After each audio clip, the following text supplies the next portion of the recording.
আল্লাহ তাআলা বলেন, হে ঈমানদারগণ, আল্লাহ তাআলাকে ভয় করো এবং সদা সর্বদা সত্য কথা বলো। ইউসলিহ লাকুম আ'মালাকুম, পরকালীন জিন্দেগিতে তোমাদের নাজাতের জন্য যতটুকুন আমল দরকার আল্লাহ রাব্বুল আলামিন ততটুকুন আমলকে আল্লাহ নিজে শুদ্ধ করে দিবেন। বলুন সুবহানাল্লাহ।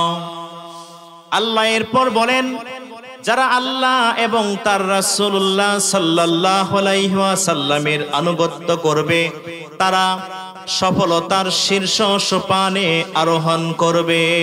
সুবহানাল্লাহ। এক কথায় আমার আল্লাহ রাব্বুল আলামিন চূড়ান্ত ফয়সালা দিয়ে দিয়েছেন, وَمَن يُطِعِ الرَّسُولَ فَقَدْ أَطَاعَ اللَّهَ।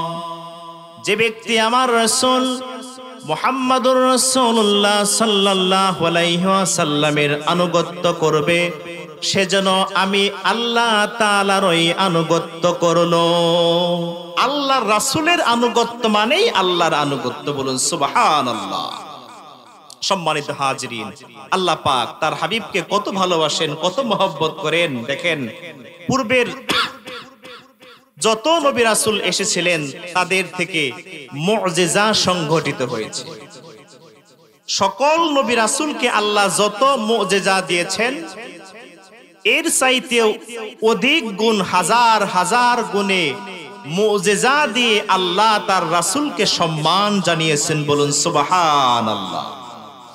আল্লাহ রাব্বুল আলামিন তার হাবিবকে কেমন মুজিজা দিয়েছেন শুনুন। রাসূলুল্লাহর প্রখ্যাত সাহাবী হযরতে কাতাদা বিন নুমান রাদিয়াল্লাহু তাআলা আনহু মসজিদে নববীতে ইশার নামাজ আদায় করলেন। আল্লাহর হাবিবের সাথে কথোপকথন হচ্ছে।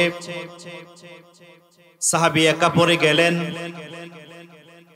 অন্ধকার রাত্রি, আকাশে মেঘের ঘনঘটা। সাহাবী বললেন, ইয়া রাসূলুল্লাহ, ইয়া হাবিবাল্লাহ, এই অন্ধকার রাত্রিতে আমি কিভাবে বাসায় ফিরবো? আমার কাছে তো আলোর ব্যবস্থা নাই। আল্লাহ রাসূল সাল্লাল্লাহু আলাইহি ওয়াসাল্লাম হযরতে কাতাদা বিন নুমান রাদিয়াল্লাহু তাআলা আনহুকে একটা কাঠের টুকরা দিলেন। বললেন, রে কাতাদা বিন নুমান, এই কাঠের টুকরাটা বিসমিল্লাহির রহমানির রহিম বলে হাতে নেও। সাহাবী হাতে নিলেন।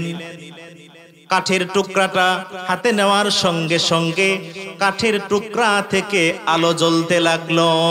সুবহানাল্লাহ। রাসূলুল্লাহ সাল্লাল্লাহু আলাইহি ওয়াসাল্লাম বললেন, রে কাতাদা বিন নুমান, এই কাঠের টুকরো তোমার সামনে 10 জন, পেছনে 10 জন, ডানে 10 জন, বামে 10 জন লোককে আলো দিবে। তুমি পথ দেখতে পাবে, আর বাড়িতে গিয়ে তুমি একটা কালো জিনিস দেখতে পাবে।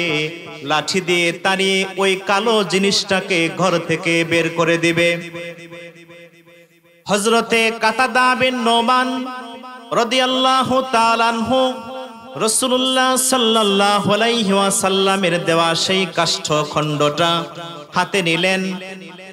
সামনে তিনি নূরের আলো, চকচকা পরিষ্কার আলো দেখতে পেলেন। সাহাবী কাতাদা বিন নুমান ওই কাঠের আলোর সাহায্যে বাড়িতে পৌঁছে গেলেন।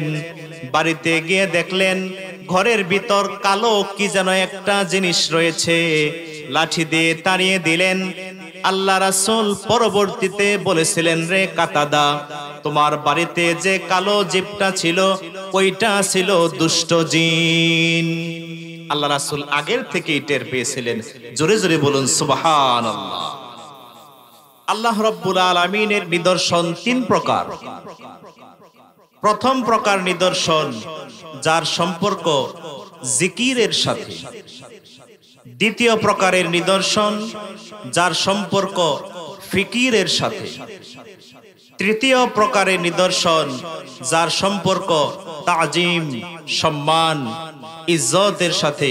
জোরে বলুন সুবহানাল্লাহ। আল্লাহ রাব্বুল আলামিনের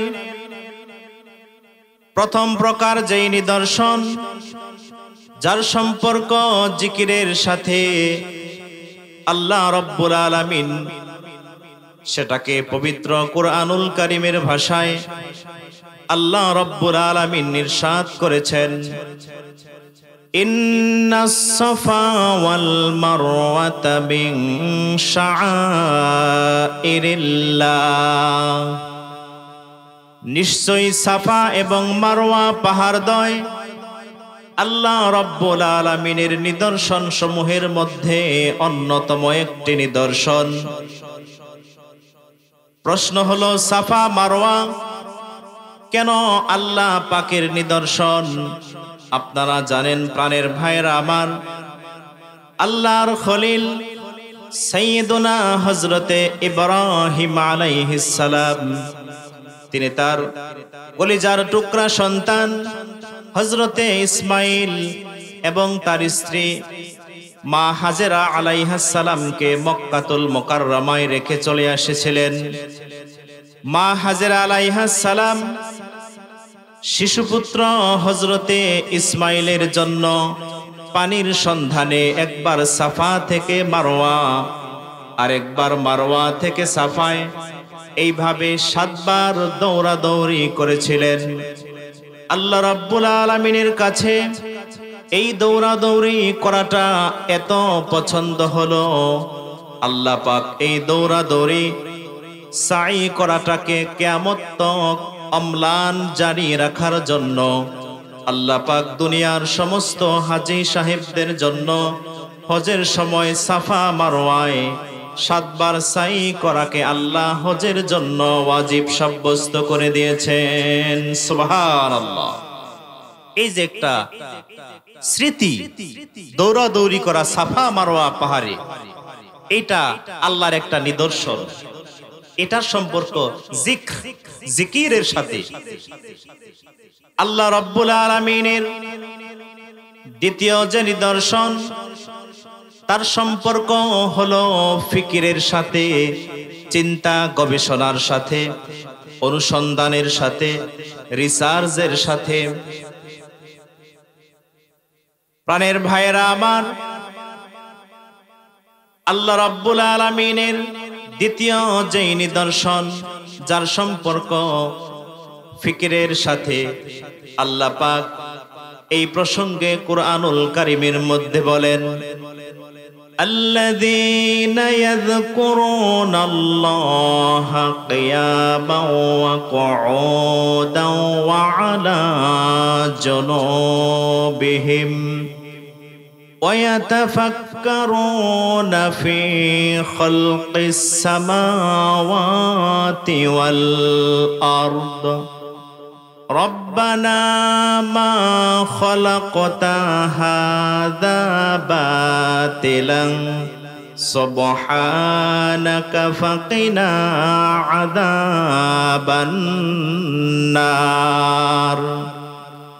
আল্লাহ রাব্বুল আলামিন বলেন, আল্লাহর বান্দাদের মধ্য থেকে এমন নারী পুরুষ মুমিন মুমিনা রয়েছেন যারা আল্লাহ রাব্বুল আলামিনের জিকির করে দাঁড়ানো অবস্থায়, শোয়া অবস্থায়, বসা অবস্থায়।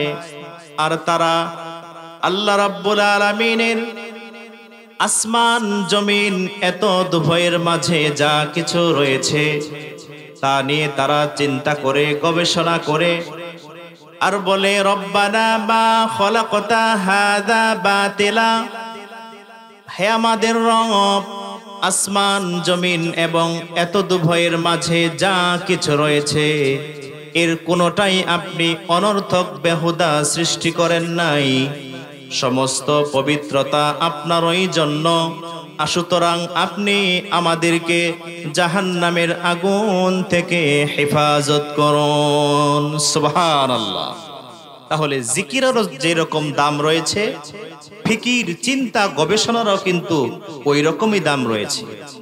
সম্মানিত হাজিরিন, জিকির আমরা মুমিন মুসলমানরা জিকির করে আল্লাহর ওলি হয়ে যাই। আর বেদিন কাফের বেঈমান মুশরিকরা এরা কোরআন থেকে জিকির নেয় নাই, ফিকির নিয়েছে, চিন্তা গবেষণা নিয়ে তারা বড় বড় বিজ্ঞানী হয়ে যায়। কথা বলেন ঠিক কিনা? সম্মানিত হাজিরিন, এই ফিকিরের কত মর্যাদা!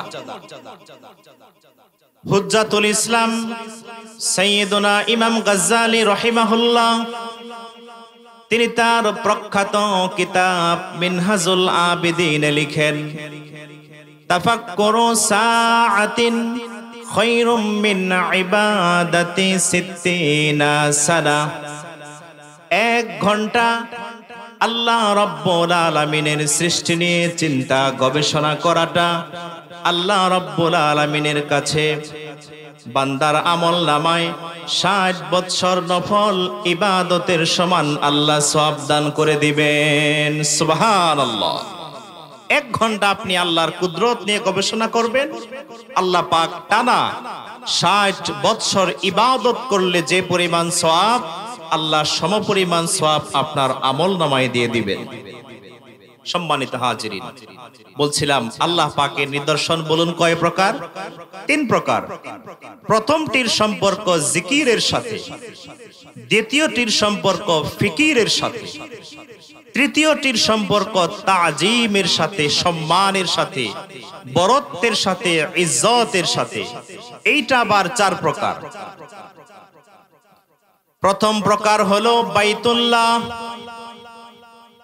দ্বিতীয় প্রকার হলো ইবাদাতুল্লাহ, তৃতীয় প্রকার হলো কিতাবুল্লাহ, চতুর্থ প্রকার হলো রাসূলুল্লাহ।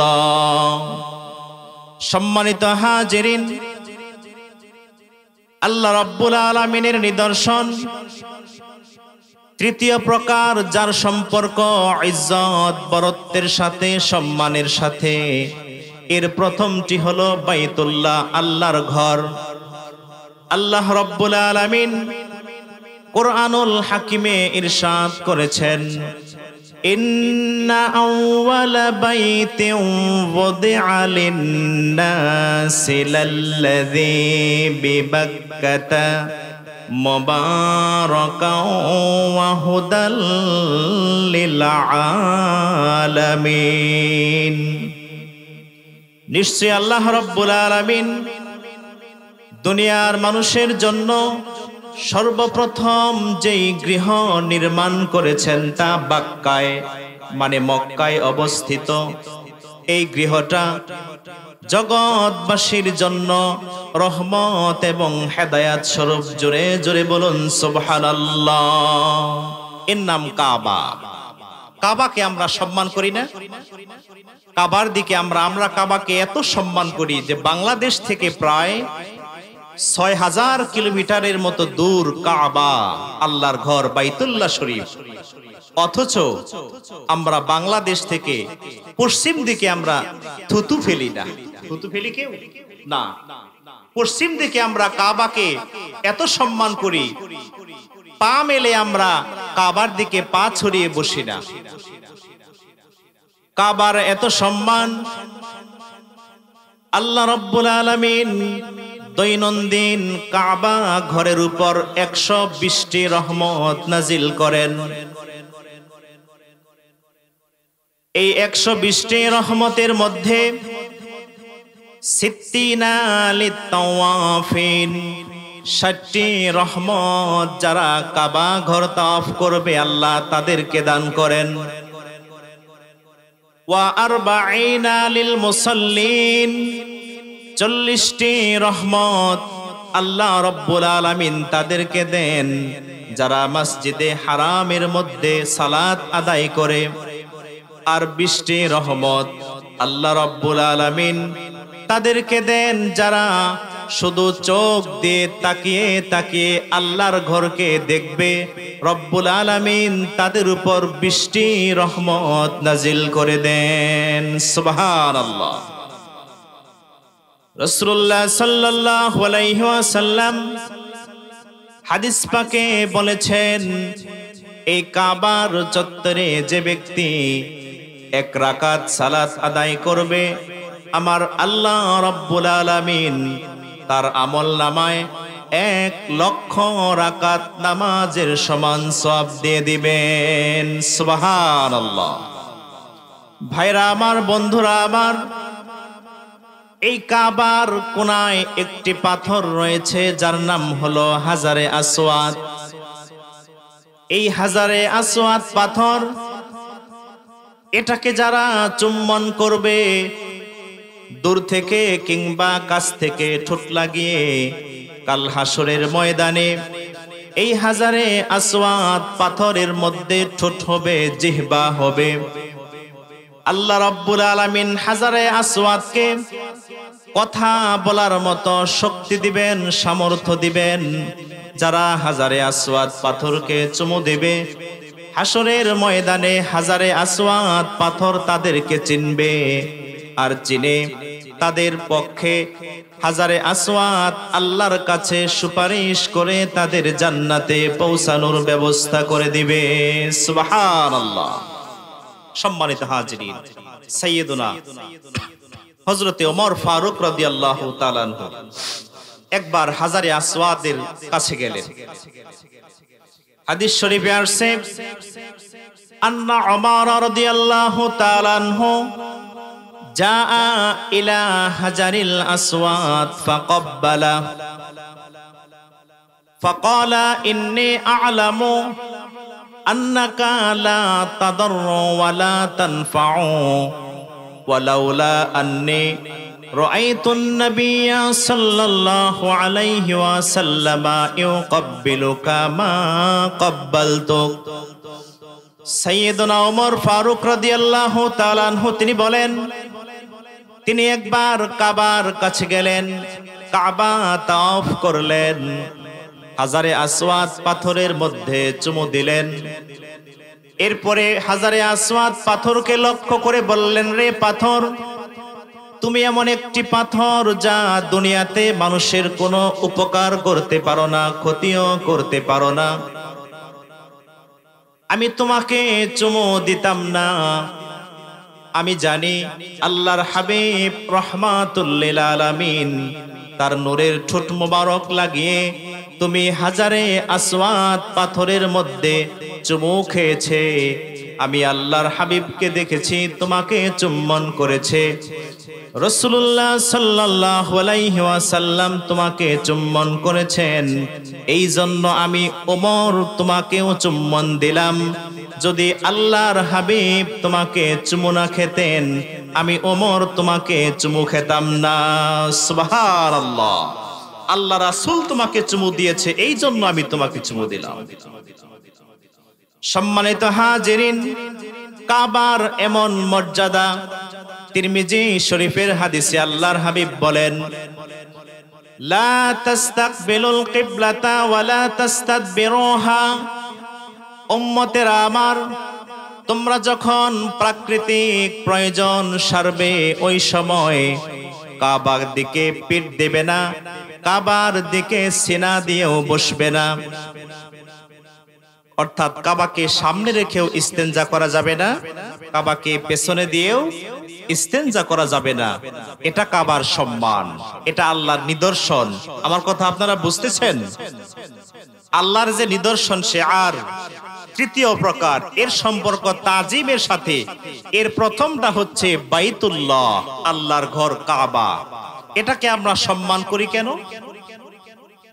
এটা দুনিয়ার প্রথম ঘর। এর প্রতি আল্লাহ দৈনন্দিন 120টি রহমত নাজিল করেন। বাইতুল্লাহর চত্বরে 1 রাকাত নামাজ 1,00,000 রাকাতের সমান। সুবহানাল্লাহ। এজন্য আল্লাহ রাসূল বলেছেন, উম্মতেরা এই কাবাকে সম্মান করবে। এই কাবাকে ইজ্জত সম্মান করা আল্লাহ ফরজ করে দিয়েছেন। ভাইরা আমার, বন্ধুরা আমার, আল্লাহ রাব্বুল আলামিনের যেই নিদর্শনকে সম্মান করা, তাজিম করা আল্লাহ ফরজ করে দিয়েছেন, তার দ্বিতীয়টি হলো ইবাদাতুল্লাহ, আল্লাহ তাআলার ইবাদত। আল্লাহ রাব্বুল আলামিন বান্দাকে যত ইবাদত দুনিয়াতে দিয়েছেন তার মধ্যে সর্বপ্রধান হলো সালাত, নামাজ। এই নামাজকে আমরা তাজিম করি, সম্মান করি। বিনা ওযুতে আমরা কেউ নামাজ পড়ি না। গোসলের প্রয়োজন হলে গোসল সেরে নেই, ওযুর দরকার হলে আমরা ওযু করে নেই, কারণ বিনা ওযুতে নামাজ হয় না। এইটা নামাজের তাজিম।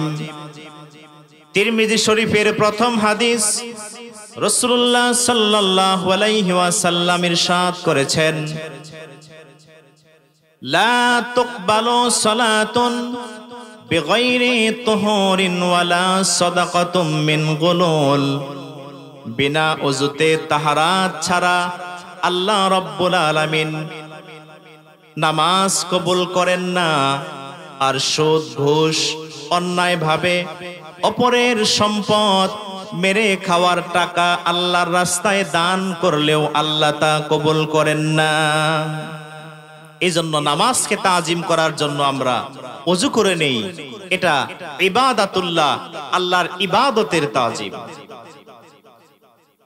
কেউ যদি বিনা ওযুতে ইচ্ছাকৃতভাবে জেনে শুনে বিনা ওযুতে নামাজে দাঁড়ায়, ফাতোয়ার কিতাবে আসছে তাসাহুলান, অলসতা ভরে ইচ্ছাকৃতভাবে যদি কেউ নামাজে দাঁড়ায়, প্রথম সিজদা দেওয়ার সাথে সাথেই সে কাফের হয়ে যাবে, কারণ সে আল্লাহর ইবাদতকে তাজিম করলো না, বেইজ্জতি করলো। এই জন্য আমরা নামাজকে তাজিম করার জন্য নামাজের পূর্বে ওযু করে নেই। সম্মানিত ভাইরা আমার, আল্লাহ রাব্বুল আলামিনের যেই নিদর্শনের সম্পর্ক তাজিমের সাথে, তার তৃতীয়টি হলো কিতাবুল্লাহ, আল্লাহ তাআলার কিতাব তথা মহাগ্রন্থ আল কোরআন। এই কোরআনুল কারীমের কেমন তাজিম আল্লাহ রাব্বুল আলামিন কোরআনুল কারীমের মধ্যেই বলে দিয়েছেন, লা ইয়ামাসসুহু ইল্লাল মুতাহহারুন। পবিত্রতা অর্জনকারীগণ ব্যতীত যেন আল্লাহর এই কিতাব কোরআনুল কারীমকে স্পর্শ না করে। বলুন তো, আমরা বিনা ওযুতে কোরআনকে আমরা ধরি না, কারণ এটা কোরআনের তাজিম, কোরআনের সম্মান। বিনা ওযুতে কোরআন স্পর্শ করা হারাম, স্পর্শ করা যাবে না। এটা কোরআনুল কারীমের তাজিম, কিতাবুল্লাহর তাজিম। আল্লাহ রাব্বুল আলামিন অন্যত্র বলেন, وَإِذَا قُرِئَ الْقُرْآنُ فَاسْتَمِعُوا لَهُ وَأَنصِتُوا لَعَلَّكُمْ تُرْحَمُونَ। তোমাদের সামনে যখন আল্লাহ রাব্বুল আলামিনের কিতাব কোরআনের তেলাওয়াত করা হয়, ওই সময় তোমরা গভীর মনোযোগ দিয়ে কিতাবুল্লাহর তেলাওয়াত শুনবে এবং চুপ থাকবে। এই দুইটো আমল যদি তোমরা করতে পারো, আল্লাহ রাব্বুল আলামিন তোমাদের প্রতি রহমত বর্ষণ করবেন। সুবহানাল্লাহ। এই জন্য কোরআনুল কারীমের সম্মান করার জন্য, তাজিমের জন্য আমরা বিনা ওযুতে কেউ আমরা কোরআন ধরি না, বরং কোরআনের সাথে স্পর্শ লাগে রেহাল, এটাকেও আমরা পা দিয়ে স্পর্শ করি না। কোরআনকে যে কাপড় দিয়ে পেঁচানো হয়, ওই কাপড়টা আমরা পা দিয়ে মারাতে পারি না। এটা আমাদের ইমানে বাধা দেয়। কথা বলেন ঠিক কিনা? এটা কিতাবুল্লাহ, কোরআনুল কারীমের তাজিম। এই কোরআনকে যারা ভালোবাসবে, কোরআন নিয়ে যারা জীবন গড়বে, কোরআন কাল হাসরের ময়দানে নেতৃত্ব দিয়ে আল্লাহর জান্নাতে তাদেরকে পৌঁছে দিবে। বলুন সুবহানাল্লাহ। আল্লাহর হাবিব সাল্লাল্লাহু আলাইহি ওয়াসাল্লাম হাদিস পাকে বলেছেন, মান জাআলাল কুরআনা আমামাহু কাদাহু ইলাল জান্নাহ ওয়া মান জাআলাহু খালফা যহরিহি সাকাহু ইলান নার। যে ব্যক্তি আল্লাহর কোরআনকে ভালোবাসবে, কোরআনকে মোহাব্বত করবে, বুকের সাথে এমব্রেস করবে, কাল হাসরের ময়দানে আল্লাহর কোরআন নেতৃত্ব দিয়ে তাকে আল্লাহর নূরের জান্নাতে পৌঁছিয়ে দিবে। সুবহানাল্লাহ।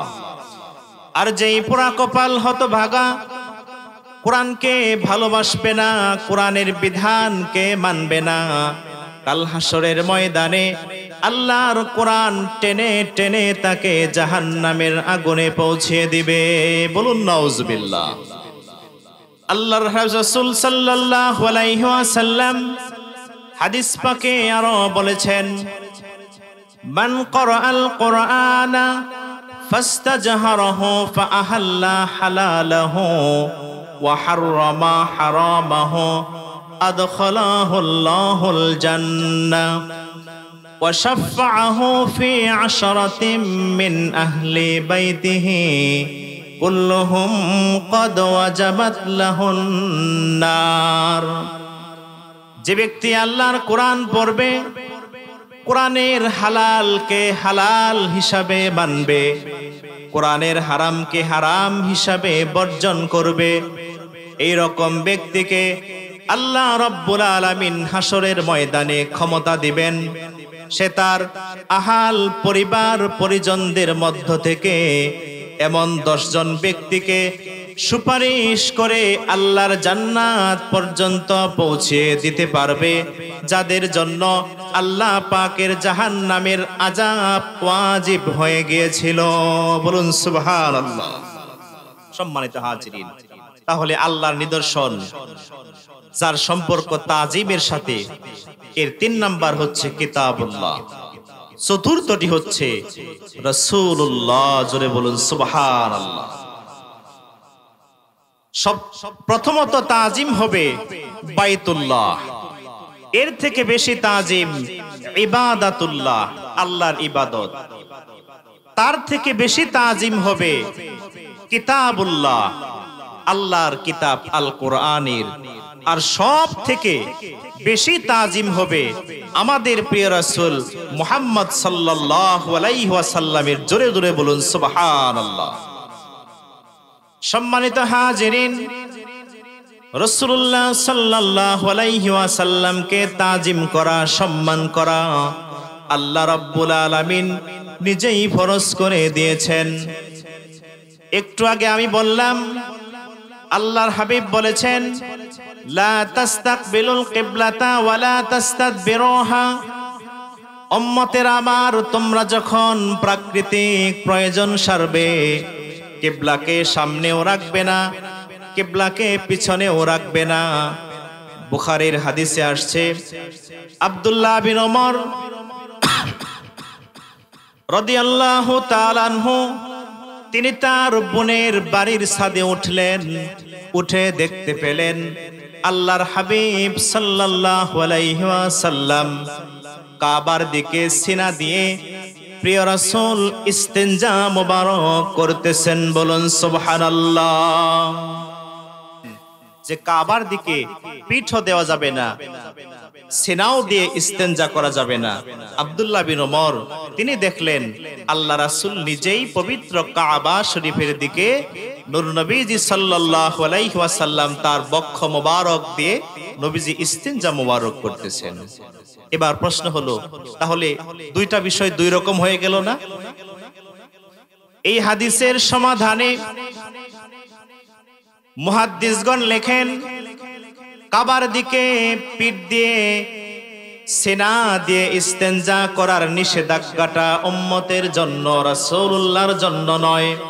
কারণ আল্লাহর হাবিব তিনি ছিলেন কাবার কাবা। বলুন সুবহানাল্লাহ। ভাইরা আমার, বন্ধুরা আমার, কাবা কাবা হতো না যদি আল্লাহর হাবিবকে আল্লাহ সৃষ্টি না করতেন। কথা বলুন ঠিক কিনা? আল্লাহ রাসূলের মর্যাদা এত বেশি, যা বর্ণনা করে কখনো শেষ করা যাবে না।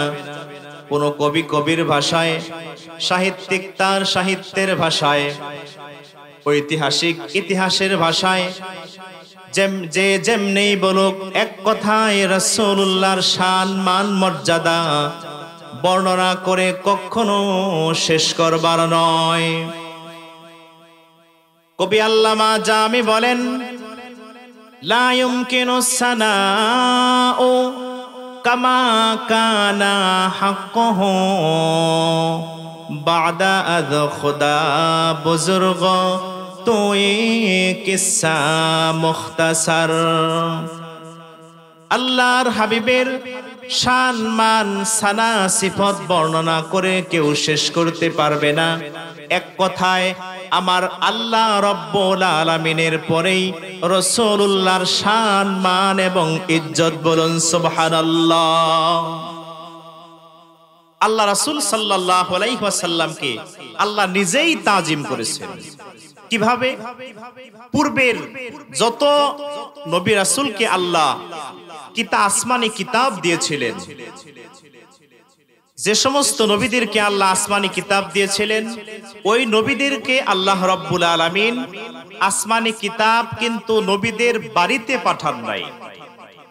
আসমানি কিতাব ওহী যেখানে আসতো নবীকে সেখানে যেতে হতো। যেমন হযরত মূসা আলাইহিস সালাতু ওয়াস সালাম, তিনি মিশরের মানুষ ছিলেন। তিনি ফেরাউনের এক কিপ্তিকে হত্যা করেছিলেন, একটা থাপ্পড় দিয়েছিলেন, লোকটা মারা গিয়েছিল। ফেরাউনের জুলুম থেকে বাঁচার জন্য তিনি মাদিয়ান গিয়েছিলেন। সেখানে হযরতে শুআয়ব আলাইহিস সালামের কন্যাকে বিবাহ করেন। শ্বশুর বাড়িতে তিনি ৮ বৎসর থাকেন। থাকার পর তিনি মিশরে আসতেছিলেন। পথিমধ্যে প্রচন্ড শীত, অন্ধকার রাত। হযরত মূসা আলাইহিস সালাতু ওয়াস সালামের স্ত্রীর প্রসব বেদনা শুরু হয়ে গেল। একদিকে প্রচন্ড শীত, নাই আলো, নাই কোনো সাথী, কেউ কাছে নেই। এমন সময় বলুন সবথেকে কোন জিনিসটা বেশি প্রয়োজন? আগুনের প্রয়োজনটা বেশি। আল্লাহ রাব্বুল আলামিন এই কথা সূরা তাহার মধ্যে আল্লাহ তুলে ধরেছেন। ওয়াহাল আতাকা হাদিসু মূসা إذ رأى نارا فقال لأهلهم كثوا إني آنست نارا لعلي آتيكم منها بقبس أو أجد على النار هدى। আল্লাহ রাব্বুল আলামিন বলেন, প্রিয় রাসূল আমার, আপনার কাছে কি মূসা নবীর বৃত্তান্ত পৌঁছেছে? মূসা নবী যখন তার পরিবার পরিজন নিয়ে হযরতে মূসা আলাইহিস সালাতু ওয়াস সালাম যখন তুর পাহাড়ে আগুন দেখলো, তিনি তার পরিবার পরিজনদেরকে বললেন, আমি পাহাড়ে আগুন দেখতেছি, তোমরা এখানে অবস্থান করো। আমি ওই আগুন থেকে এক টুকরো আগুন নিয়ে আসি, যা আমাদের পথ দেখাবে এবং অন্য কোনো কাজের সন্ধান আমরা আগুনের মাধ্যমে পাব। হযরত মূসা আলাইহিস সালাতু ওয়াস সালাম যখন তুর পাহাড়ের কাছে পৌঁছলেন, আল্লাহ রাব্বুল আলামিন সূরা তাহায় বলেন, ইন্নী আনা রাব্বুকা ফাখলা'আন আলাইক ইন্নাকা বিল ওয়াদিল মুকদ্দাসি তুওয়া। হযরতে মূসা আলাইহিস সালাম যখন তুর পাহাড়ে আগুনের কাছে পৌঁছলেন, আল্লাহ রাব্বুল আলামিন পেছন দিক থেকে জানিয়ে দিলেন, মূসা এটা আগুন নয়, এটা আমার তাওরাত কিতাব ওহীর নূর। বলুন সুবহানাল্লাহ। মূসা তুমি তোমার ফাখলা'আন আলাইক, তোমার 2 পায়ের জুতো খুলে ফেলো, কারণ এটা পবিত্র উপত্যকা। আল্লাহ রাব্বুল আলামিন বলেন, ওয়া আনা আখতারতুকা ফাসতামি' লিমা ইউহা ইন্নানি আনাল্লাহ লা ইলাহা ইল্লা আনা ফা'বুদনি ওয়া আকিমিস সালাতা লিযিকরি। হে মূসা কালিমুল্লাহ, আমি আল্লাহ রব্বুল আলামিন তোমাকে এই মুহূর্তে নবুয়ত এবং রিসালাতের দায়িত্ব দিলাম। ইন্নানি আনাল্লাহ, নিশ্চয় আমি হলাম আল্লাহ, আমি ছাড়া কোনো ইলাহ নাই, সুতরাং আমার স্মরণে তুমি নামাজ কায়েম করো, বলুন সুবহানাল্লাহ। তাহলে এই যে তাওরাত কিতাব, এটা কি মুসা নবীর বাড়িতে গিয়েছিল? না, তাওরাত কিতাব নেয়ার জন্য আল্লাহ কৌশলে মুসা নবীকে তুর পাহাড়ে নিলেন। ঈসা নবীর কাছে আল্লাহ ইনজিল কিতাব পাঠিয়েছিলেন। ইনজিল কিতাব হযরতে ঈসার বাড়িতে যায় নাই, বাইতুল্লাহামে গিয়েছিল। ওইখানে ঈসা নবী ইনজিল কিতাব পেয়েছিলেন। পূর্বের নবী এবং রাসূলগণ আসমানি কিতাব পাওয়ার জন্য তারা ওই জায়গায় যেতেন। আল্লাহ নবীদেরকে যেখানে ডাকতেন, নবীদের বাড়িতে আসমানি কিতাব আসতো না। আল্লাহ রাব্বুল আলামিন তার হাবিব মুহাম্মদ সাল্লাল্লাহু আলাইহি ওয়াসাল্লামের সম্মান এবং ইজ্জতের দিকে তাকিয়ে রব্বুল আলামিন পুরো নিয়মটাকেই আল্লাহ পরিবর্তন করে দিলেন। আজ থেকে নিয়ে ১৫০০ বছর আগে রাসূলুল্লাহ সাল্লাল্লাহু আলাইহি সাল্লাতু ওয়াসসালাম যেখানে গিয়েছেন, আল্লাহর হাবিব যেখানে গিয়েছেন, জিবরিল আমিন ওহী নিয়ে সেখানে গিয়েছেন, বলুন সুবহানাল্লাহ। আল্লাহর হাবিব সাল্লাল্লাহু আলাইহি ওয়াসাল্লাম গারে হেরাতে গিয়েছেন, জিবরাইল আমিন ওহীর বার্তা নিয়ে সেখানে গিয়েছে। রাসূলুল্লাহ সাল্লাল্লাহু আলাইহি ওয়াসাল্লাম মা খাদিজার গৃহে গিয়েছেন, জিবরাইল আমিন ওহী নিয়ে সেখানে গিয়েছেন। আল্লাহর হাবিব সাল্লাল্লাহু আলাইহি ওয়াসাল্লাম আম্মা জান আয়েশার গৃহে গিয়েছেন, জিবরিল আমিন ওহী নিয়ে সেখানে গিয়েছেন। রাসূলুল্লাহ মদিনাতুল মুনাওয়ারায় হিজরত করে গিয়েছেন, জিবরাইল আমিন রাসূলুল্লাহর সম্মানে কুরআন নিয়ে মদিনায় গিয়েছেন। আল্লাহর হাবিব বদরে গিয়েছেন, জিবরাইল আমিন ওহী নিয়ে বদরে গিয়েছেন। আল্লাহর হাবিব উহুদে গিয়েছেন, জিবরাইল আমিন রাসূলুল্লাহর সম্মানে উহুদে ওহী নিয়ে গিয়েছেন, আল্লাহর বাণী নিয়ে গিয়েছেন। আল্লাহর হাবিব খন্দক গিয়েছেন, হুনাইন গিয়েছেন, খায়বার গিয়েছেন। রাসূলুল্লাহ যখন মক্কাতুল মুকাররমা থেকে আল্লাহর হাবিব যখন ইসরায়ে গিয়েছেন, জিবরাইল আমিন সেখানে গিয়েছেন।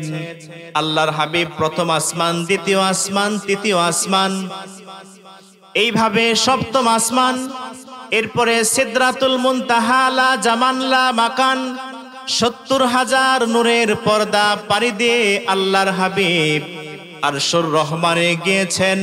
জিবরিল আমিন রাসূলুল্লাহর সম্মানে ওহী নিয়ে সেখানেই গিয়েছেন, বলুন সুবহানাল্লাহ।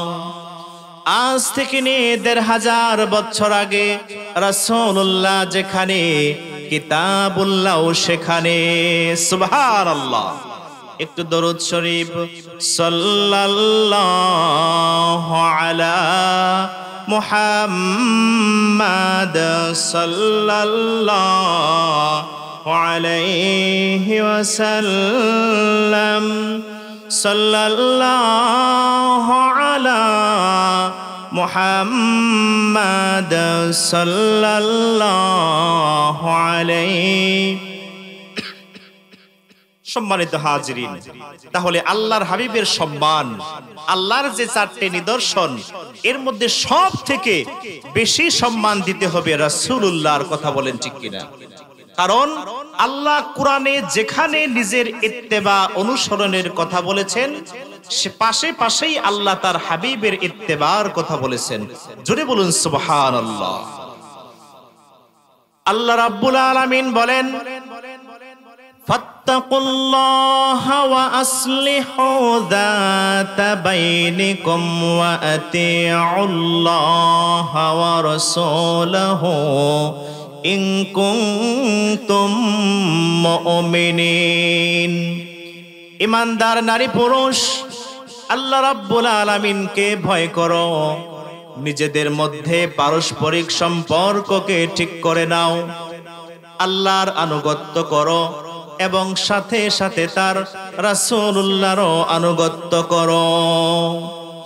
আল্লাহ রাব্বুল আলামিন সূরা আহজাবে বলেন, ইয়া আইয়ুহাল্লাযীনা আমানুত্তাকুল্লাহা ওয়া কুলু কওলান সাদীদা يصلح لكم أعمالكم ويغفر لكم ذنوبكم ومن يطع الله ورسوله فقد فاز فوزا عظيما। আল্লাহ তাআলা বলেন, হে ঈমানদারগণ, আল্লাহ তাআলাকে ভয় করো এবং সদা সর্বদা সত্য কথা বলো। ইউসলিহ লাকুম আ'মালাকুম, পরকালীন জিন্দেগিতে তোমাদের নাজাতের জন্য যতটুকুন আমল দরকার আল্লাহ রাব্বুল আলামিন ততটুকুন আমলকে আল্লাহ নিজে শুদ্ধ করে দিবেন। বলুন সুবহানাল্লাহ। আল্লাহ এরপর বলেন, যারা আল্লাহ এবং তার রাসূলুল্লাহ সাল্লাল্লাহু আলাইহি ওয়াসাল্লামের আনুগত্য করবে তারা সফলতার শীর্ষ সোপানে আরোহণ করবে। সুবহানাল্লাহ। এক কথায় আমার আল্লাহ রাব্বুল আলামিন চূড়ান্ত ফয়সালা দিয়ে দিয়েছেন, وَمَن يُطِعِ الرَّسُولَ فَقَدْ أَطَاعَ اللَّهَ। যে ব্যক্তি আমার রাসূল মুহাম্মদুর রাসূলুল্লাহ সাল্লাল্লাহু আলাইহি ওয়াসাল্লামের আনুগত্য করবে, সেজন্য আমি আল্লাহ তাআলারই আনুগত্য করলো। আল্লাহর রাসূলের আনুগত্য মানেই আল্লাহর আনুগত্য। বলুন সুবহানাল্লাহ। সম্মানিত হাজিরিন, আল্লাহ পাক তার হাবিবকে কত ভালোবাসেন, কত মহব্বত করেন। দেখেন, পূর্বের যত নবী রাসূল এসেছিলেন তাদের থেকে মুজিজা সংঘটিত হয়েছে। সকল নবী রাসূলকে আল্লাহ যত মুজিজা দিয়েছেন এর চাইতেও অধিক গুণ, হাজার হাজার গুণে মুজিজা দিয়ে আল্লাহ তার রাসূলকে সম্মান জানিয়েছেন। বলুন সুবহানাল্লাহ। আল্লাহ রাব্বুল আলামিন তার হাবিবকে কেমন মুজিজা দিয়েছেন শুনুন। রাসূলুল্লাহর প্রখ্যাত সাহাবী হযরতে কাতাদা বিন নুমান রাদিয়াল্লাহু তাআলা আনহু মসজিদে নববীতে ইশার নামাজ আদায় করলেন। আল্লাহর হাবিবের সাথে কথোপকথন হচ্ছে। সাহাবী একা পড়ে গেলেন। অন্ধকার রাত্রি, আকাশে মেঘের ঘনঘটা। সাহাবী বললেন, ইয়া রাসূলুল্লাহ, ইয়া হাবিবাল্লাহ, এই অন্ধকার রাত্রিতে আমি কিভাবে বাসায় ফিরবো? আমার কাছে তো আলোর ব্যবস্থা নাই। আল্লাহ রাসূল সাল্লাল্লাহু আলাইহি ওয়াসাল্লাম হযরতে কাতাদা বিন নুমান রাদিয়াল্লাহু তাআলা আনহুকে একটা কাঠের টুকরা দিলেন। বললেন, রে কাতাদা বিন নুমান, এই কাঠের টুকরাটা বিসমিল্লাহির রহমানির রহিম বলে হাতে নেও। সাহাবী হাতে নিলেন। কাঠের টুকরাটা হাতে নেওয়ার সঙ্গে সঙ্গে কাঠের টুকরা থেকে আলো জ্বলতে লাগলো। সুবহানাল্লাহ। রাসূলুল্লাহ সাল্লাল্লাহু আলাইহি ওয়াসাল্লাম বললেন, রে কাতাদা বিন নুমান, এই কাঠের টুকরো তোমার সামনে 10 জন, পেছনে 10 জন, ডানে 10 জন, বামে 10 জন লোককে আলো দিবে। তুমি পথ দেখতে পাবে, আর বাড়িতে গিয়ে তুমি একটা কালো জিনিস দেখতে পাবে। লাঠি দিয়ে তাড়িয়ে ওই কালো জিনিসটাকে ঘর থেকে বের করে দিবে। হযরতে কাতাদা বিন নুমান রাদিয়াল্লাহু তাআলা আনহু রাসূলুল্লাহ সাল্লাল্লাহু আলাইহি ওয়াসাল্লামের দেওয়া সেই কাষ্ঠখণ্ডটা হাতে নিলেন। সামনে তিনি নূরের আলো, চকচকা পরিষ্কার আলো দেখতে পেলেন। সাহাবী কাতাদা বিন নোমান ওই কাঠের আলোর সাহায্যে বাড়িতে পৌঁছে গেলেন। বাড়িতে গিয়ে দেখলেন ঘরের ভিতর কালো কি যেন একটা জিনিস রয়েছে। লাঠি দিয়ে তাড়িয়ে দিলেন। আল্লাহ রাসূল পরবর্তীতে বলেছিলেন, রে কাতাদা, তোমার বাড়িতে যে কালো জীবটা ছিল ওইটা ছিল দুষ্ট জিন। আল্লাহ রাসূল আগের থেকেই টের পেয়েছিলেন। জোরে জোরে বলুন সুবহানাল্লাহ। সম্মানিত ভাইয়েরা আমার, আপনাদের খারাপ লাগছে? এই তাফসিরুল কোরআন মাহফিল এটা কি প্রতিদিন হয়? বছরে একবার হয় না? এই মাহফিলটা প্রতি বছর হোক আপনারা চান তো? এজন্য যারা এখনো বাহিরে আছেন আপনাদেরকে বিনয়ের সাথে আহ্বান করা হচ্ছে, দ্রুত চলে আসুন। সম্মানিত হাজিরিন, আমি আপনাদের বেশিক্ষণ সময় কষ্ট দিব না।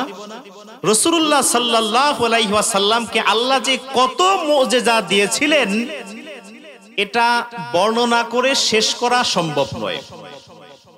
ইমাম জালালউদ্দিন সুয়ুতি একটি কিতাব লিখেছেন খাসাইসুল কুবরা। এখানে রাসূলুল্লাহ সাল্লাল্লাহু আলাইহি ওয়াসাল্লামের 1000 মুজিজার বিবরণ এসেছে। জোরে বলুন সুবহানাল্লাহ।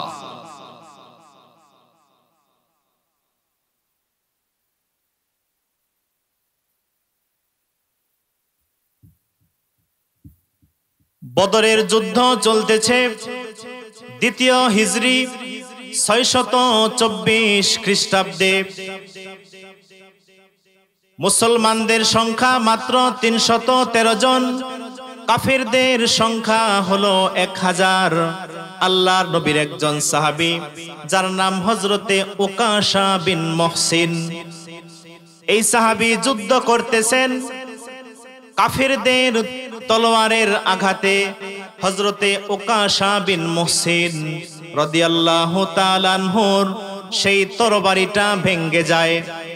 সাহাবী দৌড়ে গিয়ে আল্লাহর হাবিবের কাছে পৌঁছলেন, বললেন, ইয়া রাসূলুল্লাহ, ইয়া হাবিবাল্লাহ, যুদ্ধ করতে করতে আমার কাফেরের তরবারির আঘাতে আমি সাহাবীর তরবারি 2 টুকরো হয়ে গিয়েছে, আমি এখন কি দিয়ে যুদ্ধ করব? আল্লাহর হাবিব সাল্লাল্লাহু আলাইহি ওয়াসাল্লাম হযরতে উকাশা বিন মুহসিন রাদিয়াল্লাহু তাআলা আনহুকে একটা খেজুরের ডাল হাতে দিলেন। জোরে বলুন সুবহানাল্লাহ। রাসূলুল্লাহ সাল্লাল্লাহু আলাইহি ওয়াসাল্লাম উকাশা বিন মুহসিন রাদিয়াল্লাহু তাআলা আনহুকে বললেন, রে উকাশা, এই খেজুরের ডালটা হাতে নাও। হাতে নেওয়ার সঙ্গে সঙ্গে রাসূলুল্লাহর হাতের স্পর্শ লাগার কারণে আল্লাহর হাবিবের নূরের হাতের বরকতে সাহাবী যখন সেই খেজুরের ডালটা হাতে নিলেন, হাতে নেওয়ার সঙ্গে সঙ্গে খেজুরের ডালটা লম্বা বড় একটি সাদা চকচকে ধারালো তরবারিতে রূপান্তরিত হয়ে গেল। সুবহানাল্লাহ। হযরতে উকাশা বিন মুহসিন রাদিয়াল্লাহু তাআলা আনহু সেই তরবারি দিয়ে বদরের যুদ্ধ করলেন। বদরের যুদ্ধে মুসলমানদের জয় হলো। উকাশা বিন মুহসিন বলেন, ওই তরবারি দিয়ে আমি আল্লাহর হাবিবের সাথে অনেক যুদ্ধে অংশগ্রহণ করেছি। সেই খেজুরের ডাল যেটা তরবারি হয়েছিল। উকাশা বিন মুহসিন রাদিয়াল্লাহু তাআলা আনহুর ব্যাপারে রাবী বলেন, হযরতে উকাশা বিন মুহসিন আবু বকর সিদ্দিক রাদিয়াল্লাহু তাআলা আনহুর খেলাফতের সময় একটা বিশৃঙ্খলা দেখা দিয়েছিল। ভণ্ড নবীদের উদ্ভব হয়েছিল। উকাশা বিন মুহসিন ভণ্ড নবীদের দমন করার জন্য ওই যুদ্ধে ওই তরবারি নিয়ে তিনি যুদ্ধে জিহাদে অংশগ্রহণ করেন। একটি কাফেরের বর্ষার আঘাতে সাইয়েদুনা উকাশা বিন মুহসিন রাদিয়াল্লাহু তাআলা আনহু শাহাদাত বরণ করেন। আল্লাহ রাসূলের হাতের স্পর্শে খেজুরের ডাল তরবারিতে রূপান্তরিত হয়ে যায়। বলুন সুবহানাল্লাহ। সম্মানিত হাজিরিন, ইয়ামানের একজন বিখ্যাত ব্যক্তি আশিকে রাসূল ছিলেন, যার নাম জুগাফ আল ইয়ামানি। তিনি একজন কবি ছিলেন। প্রতি বছর তিনি হজ করার জন্য মক্কা শরীফে আসতেন। হজ করে মদিনাতুল মুনাওয়ারায় রাসূলুল্লাহ সাল্লাল্লাহু আলাইহি ওয়াসাল্লামের রওজা মুবারকে কাছে দাঁড়াতেন। নবীজির শানে তিনি নিজে স্বরচিত নবীজির প্রশংসায় কবিতা তিনি লিখতেন। রাসূলুল্লাহর রওজা জিয়ারত করে রাসূলুল্লাহর শানে সেই কবিতাগুলো তিনি পাঠ করে শোনাতেন। এরপরে হযরতে আবু বকর রাদিয়াল্লাহু তাআলা আনহুর শানে তিনি কবিতা লিখতেন। হযরত আবু বকরের শানে লিখিত কবিতা পাঠ করে সাইয়েদুনা আবু বকর সিদ্দিক রাদিয়াল্লাহু আনহুকে শোনাতেন। এরপরে হযরতে ওমর ফারুক রাদিয়াল্লাহু তাআলা আনহুর শানে স্বরচিত কবিতা তিনি হযরত ওমর ফারুককে শোনাতেন। রওজায়ে আতহার পাশে দাঁড়িয়ে বলুন সুবহানাল্লাহ। হযরতে যুগাব আল ইয়ামানি রাহমাতুল্লাহি আলাইহি মস্ত বড় আশিকে রাসূল ছিলেন। একবার তিনি হজ করতে এসেছেন। হজ করা শেষ মদিনাতুল মুনাওয়ারায় তিনি ফিরতেছেন। এমন সময় হযরতে যুগাব আল ইয়ামানিকে একজন রাফিজি আগের থেকেই চিনত যে এ হলো যুগাব আল ইয়ামানি, এ আবু বকর এবং ওমরকে ভালোবাসে। আর রাফিজি এরা হলো একটি বাতিল সম্প্রদায়, বাতিল ফেরকা। এরা হযরতে আবু বকর এবং হযরত ওমর ফারুক রাদিয়াল্লাহু তাআলা আনহুর শানে শত্রুতা পোষণ করত। রাফিজি হযরতে যুগাব আল ইয়ামানি রাহমাতুল্লাহি আলাইহিকে তার বাড়িতে দাওয়াত দিয়ে নিয়ে গেল। হযরতে যুগাব আল ইয়ামানি তিনি দাওয়াত গ্রহণ করলেন, কারণ এটি সুন্নাহ। বাড়িতে যখন তিনি প্রবেশ করলেন, যুগাব আল ইয়ামানি রাহিমাহুল্লাহ বলেন, আমি দেখলাম দুই পাশ থেকে দুইজন লোক এসে আমার দুই হাত ধরলো, আরেকজন লোক এসে আমার জিহ্বা টান দিয়ে ধরে আমার জিহ্বাটার মাঝখানে কেটে দিল। ওই লোকটা বলল, ওরে যুগাব, তুমি যাও, তুমি আবু বকর এবং ওমরের শানে যে কবিতা পাঠ করতে, তাদের কাছে যাও, তাদের কাছে গিয়ে তোমার এই কাটা জিহ্বাটাকে আবার ঠিক করে নিয়ে আসো। আল্লাহর ওলি আশিকে রাসূল যুগাব আল ইয়ামানি রাহমাতুল্লাহি আলাইহি তিনি রক্তাক্ত জিহ্বা নিয়ে কাঁদতে কাঁদতে রওজায়ে আতহায়ে হাজিরা দিলেন। চোখের অশ্রু দিয়ে রাসূলুল্লাহকে সালাম নিবেদন জানালেন, আবেদন করলেন, ইয়া রাসূলুল্লাহ, ইয়া হাবিবাল্লাহ, আপনার দুইজন সাহাবী আবু বকর ওমর, এদেরকে ভালোবাসার কারণে রাফিজি আমার জিহ্বাকে মাঝখানে কেটে দিয়েছে, আমি কথা বলতে পারি না। ইয়া রাসূলুল্লাহ, ইয়া হাবিবাল্লাহ, আপনি আমার জিহ্বাটাকে ঠিক করে দিন। এই বলে তিনি কাঁদতে কাঁদতে তন্দ্রাচ্ছন্ন হয়ে পড়লেন।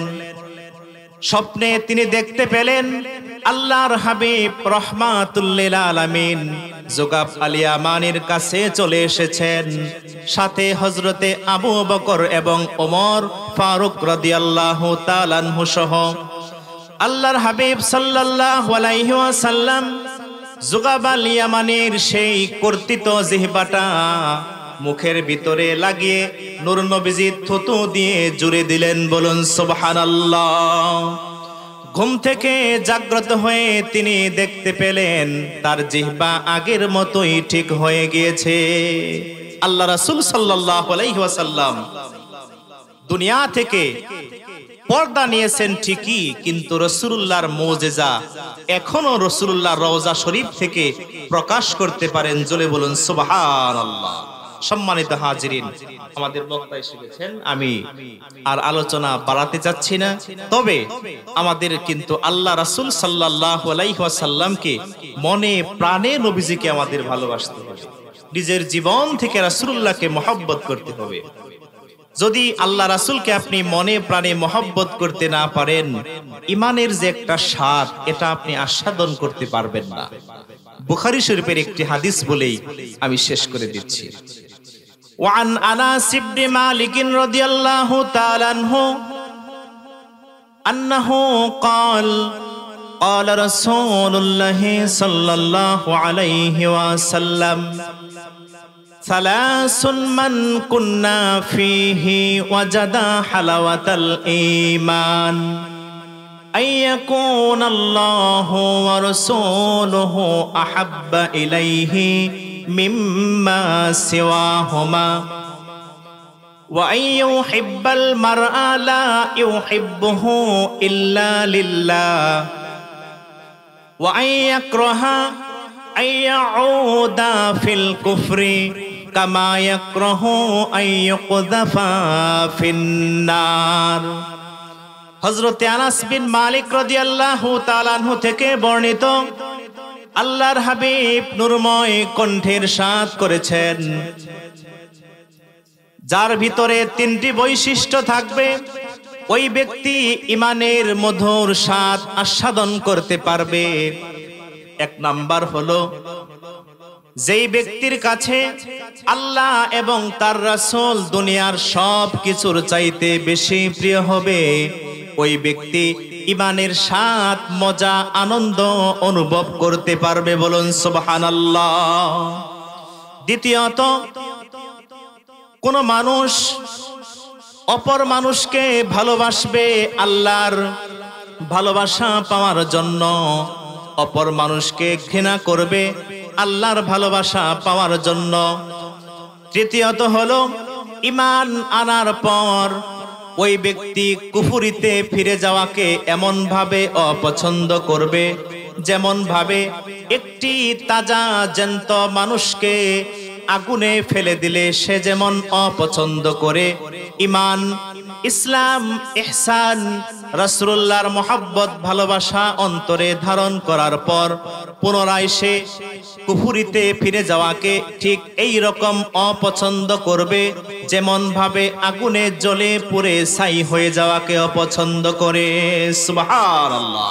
সম্মানিত হাজিরিন, আল্লাহ পাক আমাদের আপনাদের সবার অন্তরের সবটুকুন জায়গায় রাসূল খুদা সাল্লাল্লাহু আলাইহি ওয়াসাল্লামের মুহাব্বত ভালোবাসার নূর দিয়ে আল্লাহ পাক ভরপুর করে দেখ। সবাই বলুন আমিন।